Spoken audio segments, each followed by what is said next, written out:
Assalamualaikum warahmatullahi wabarakatuh. Nama saya Winda Maulina dari kelas 12 MIPA 2. Di sini saya akan membahas tentang materi bab 1, kasus-kasus pelanggaran hak dan pengingkaran kewajiban. Cakupan materi: A. Makna hak dan kewajiban warga negara.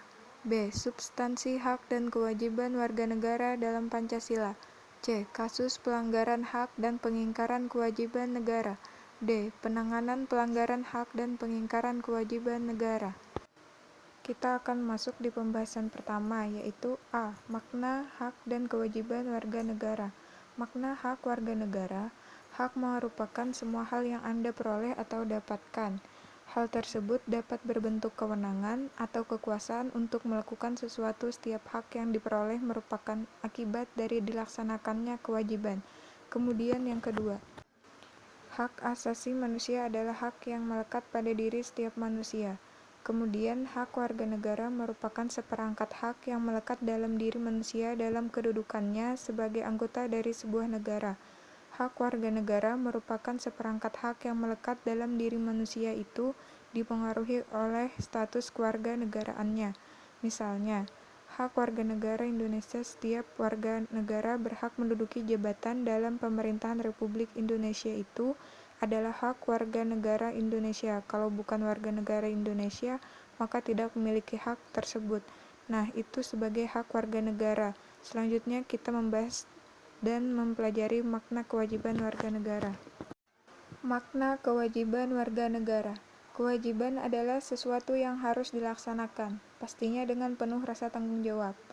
Kewajiban asasi merupakan kewajiban dasar setiap orang, sedangkan kewajiban warga negara dapat diartikan sebagai segala sesuatu yang harus dilakukan oleh seorang warga negara, sebagaimana diatur dalam ketentuan perundang-undangan yang berlaku. Kewajiban asasi merupakan kewajiban dasar setiap orang, kalau kewajiban warga negara itu dibatasi oleh status kewarganegaraan seseorang. Jadi, hak dan kewajiban warga negara merupakan dua hal yang saling berkaitan. Keduanya memiliki hubungan kausalitas atau hubungan sebab akibat. Dari kewajiban muncul hak dan sebaliknya. Contoh ya, dari kewajiban muncul hak. Seorang buruh atau pekerja di suatu pabrik, dia akan mendapatkan upahnya ketika dia melaksanakan kewajibannya sebagai seorang karyawan.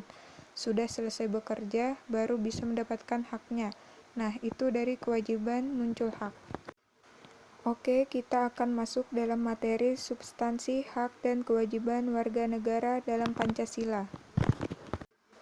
Pancasila merupakan ideologi yang mengedepankan nilai-nilai kemanusiaan. Pancasila sangat menghormati hak dan kewajiban setiap warga negara. Lalu, bagaimana sih Pancasila menjamin hak dan kewajiban setiap warga negara? Dalam Pancasila terkandung 3 nilai. Yang pertama ada nilai dasar, yang kedua nilai instrumental, yang ketiga nilai praksis. Nilai dasar merupakan hakikat 5 sila Pancasila, meliputi nilai ketuhanan, nilai kemanusiaan, nilai persatuan, nilai kerakyatan, dan nilai keadilan. Nah, kalau nilai instrumental adalah penjabaran atau eksplisitasi lebih lanjut dari nilai-nilai dasar. Nilai instrumental biasanya diwujudkan dalam bentuk norma sosial, norma hukum, peraturan Undang-Undang Dasar 1945 dan sebagainya. Sedangkan nilai praksis pada hakikatnya merupakan perwujudan dari nilai-nilai instrumental. Kalau nilai praksis itu merupakan realisasi dari ketentuan-ketentuan dalam peraturan perundang-undangan yang terwujud dalam sikap dan tindakan sehari-hari. Nah, jadi itu pengertian dari nilai dasar, nilai instrumental, nilai praksis. Nilai dasar itu dasarnya, kemudian dijabarkan dalam nilai instrumental. Nilai instrumental dijabarkan dengan nilai praksis atau pelaksanaannya. Selanjutnya, 1. Hak dan kewajiban warga negara dalam nilai dasar sila-sila Pancasila. Sila pertama, menjamin hak warga negara untuk bebas memeluk agama. Beberapa kewajiban warga negara yaitu sikap toleransi, membina kerjasama dengan pemeluk agama lain, dan sebagainya. Sila kedua, nilai ini bercermin dalam pengakuan terhadap martabat manusia. Sedangkan kewajiban warga negara diantaranya yaitu memperlakukan orang lain sesuai harkat dan martabat, Mengembangkan sikap saling mencintai sesama manusia dan lain-lain. Sila ketiga, mengakui hak dan kebersamaan sebagai suatu bangsa, mengutamakan kepentingan bersama, sedangkan kewajiban warga negara sesuai sila ketiga, yaitu menempatkan kepentingan bangsa dan negara di atas kepentingan pribadi atau golongan, dan lain-lain.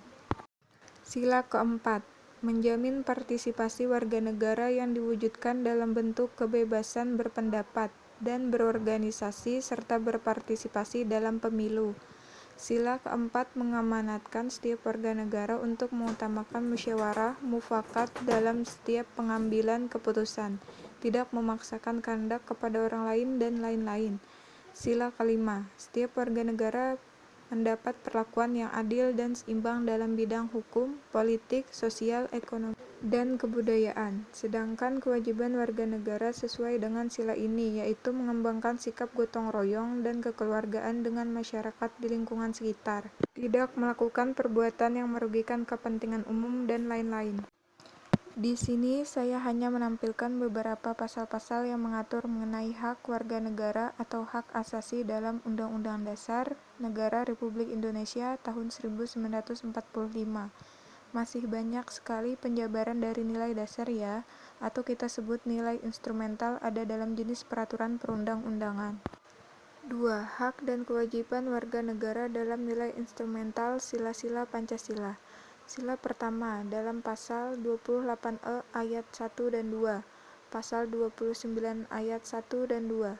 Sila kedua di pasal 28A, 28B ayat 1 dan 2, 28C ayat 1 dan lain-lain.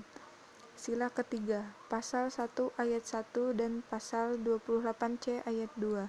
Sila keempat, pasal 1 ayat 2, pasal 28, pasal 28E ayat 2 dan 3, pasal 28F. Sila kelima, pasal 28G ayat 1 dan 2, pasal 28H ayat 1 sampai ayat 4 dan lain-lain. 3. Hak dan kewajiban warga negara dalam nilai praksis sila-sila Pancasila. 1. Sila ketuhanan yang Maha Esa. A. Saling menghormati dan bekerja sama antar umat beragama dalam menciptakan kerukunan. B. Saling menghormati kebebasan beribadah. C. Tidak memaksakan agama dan kepercayaan kepada orang lain. 2. Sila kemanusiaan yang adil dan beradab. A. Mengakui persamaan derajat, hak, dan kewajiban di antara sesama manusia. B. Mencintai sesama manusia dan mengembangkan sikap tenggang rasa. C. Tidak melakukan tindakan semena-mena ke orang lain. D. Menjunjung nilai kemanusiaan. E. Saling menghormati dan bekerja sama dengan bangsa lain. F. Menjunjung tinggi kebenaran dan keadilan. 3. Sila Persatuan Indonesia. A. Rela berkorban demi bangsa dan negara. B. Cinta tanah air dan bangsa. C. Menempatkan persatuan dan kesatuan di atas kepentingan pribadi dan golongan. D. Turut memajukan pergaulan demi terciptanya persatuan dan kesatuan bangsa. E. Memiliki kebanggaan menjadi bangsa Indonesia dan bertanah air Indonesia. 4. Sila kerakyatan yang dipimpin oleh hikmat kebijaksanaan dalam permusyawaratan perwakilan. A. Tidak memaksakan kehendak pribadi pada orang lain. B. Mengutamakan musyawarah untuk mencari solusi kepentingan bersama. C. Menerima dan melaksanakan hasil musyawarah. D. Mengutamakan kepentingan negara dan masyarakat. 5. Keadilan sosial bagi seluruh rakyat Indonesia. A. Menghormati hak-hak orang lain. B. Rela bekerja keras. C. Menghindari sifat boros dan bergaya hidup mewah. D. Tidak melakukan pemerasan pada orang lain. E. Gemar menolong orang lain. F. Menjaga keseimbangan hak dan keseimbangan. Jadi, setiap warga negara itu harus menunjukkan sikap positif dalam kehidupan sehari-hari sebagai bentuk perwujudan nilai praksis.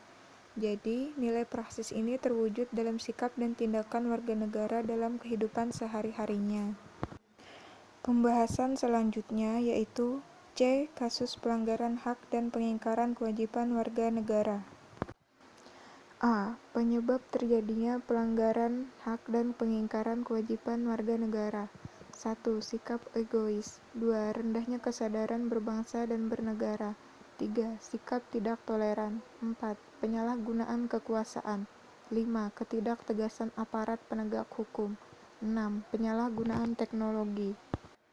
B. Kasus pelanggaran hak warga negara. Pelanggaran terhadap hak warga negara bisa kita lihat dari kondisi yang saat ini terjadi. Misalnya, 1. Proses penegak hukum masih belum optimal. 2. Tingkat kemiskinan dan angka pengangguran di negara kita masih cukup tinggi. 3. Masih banyak kasus pelanggaran HAM seperti pembunuhan, kekerasan dalam rumah tangga, kekerasan pada anak, dan lain-lain. 4. Masih banyak anak yang putus sekolah. B. Kasus pengingkaran kewajiban warga negara. Contoh, membuang sampah sembarangan, melanggar aturan berlalu lintas, tidak membayar pajak, tidak berpartisipasi dalam usaha pertahanan dan keamanan negara. Selanjutnya kita masuk di pembahasan terakhir, yaitu D. Penanganan pelanggaran hak dan pengingkaran kewajiban warga negara. Upaya pencegahan. Yang pertama, supremasi hukum dan demokrasi harus ditegakkan. Mengoptimalkan peran lembaga-lembaga seperti KPK, Ombudsman, Komnas HAM, dan lain-lain. Meningkatkan kualitas pelayanan publik. Meningkatkan pengawasan dari masyarakat dan lembaga-lembaga politik terhadap setiap upaya penegakan hak dan kewajiban warga negara. Meningkatkan penyebarluasan prinsip-prinsip kesadaran bernegara kepada masyarakat. Upaya penanganan. Kepolisian melakukan penanganan terhadap kasus-kasus pelanggaran hak warga negara untuk mendapatkan rasa aman. Yang kedua, TNI melakukan penanganan terhadap kasus-kasus yang berkaitan dengan ancaman wilayah, gerakan separatisme, dan sebagainya. Yang ketiga, KPK melakukan penanganan terhadap kasus-kasus korupsi dan penyalahgunaan keuangan negara. Yang terakhir, lembaga peradilan melakukan perannya untuk menjatuhkan vonis atau kasus pelanggaran hak dan pengingkaran kewajiban warga negara. Mungkin hanya itu saja yang dapat saya sampaikan.